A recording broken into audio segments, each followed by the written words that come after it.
What's up, family? This is your favorite boy, your host, Munya OG, was Celebrate Gossip Exclusive. So if this is your first time to come across this channel, please don't forget to subscribe, like, comment, and share. So a man and I this sad story of a man akakwereta loan $7,000 kuti ape girlfriend. Yet his family is struggling. I don't want to spend much of your time chikudza nyaya yacho totumuzvionere nyaya yacho mega. Makadini se anzi makadini munhu waMwari tiripo makadiwo prophet ndinofara kwakadini kwamuri kubva aiwa kwatinobva kuri nani basa munaro muri yenyu munayo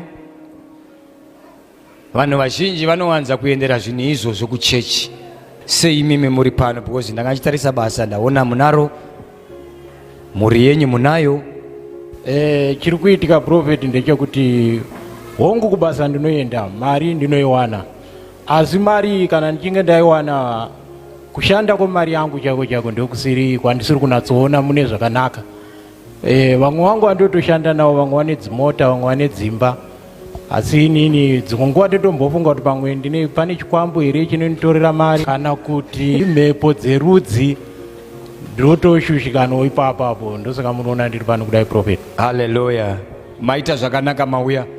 Even hembe dzenyu dzamakapfeka nemari yamuri kutambira ka hadzifambirani, munowana mari zvechokwadi kubasa.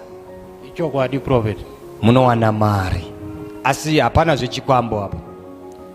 Mune mukadzi nevana handiti? Hongu prophet. Okay, anonzi Lucia ndiani? Lucia? Lucia girlfriend yangu. Okay.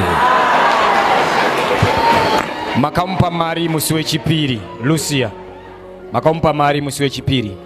Ndakamupa 7,000. Lucia apedza kuvaka baba. Lucia ndo chikwambo chiri kukurowa imari makajiswa imimi negirlfriend. Imi muri kufamba netsoka so Lucia anofamba neToyota Corolla nditi? Ichokwadi. Muchingorohwa chete mari. Makati mambozviona kuti Lucia akangotaura chete munda muchimhanya nemari. Zvechokwadi. Muda kurutsiswa makajiswa negirlfriend saka murohwa mari yese hapana zvekuti chikwambo apo.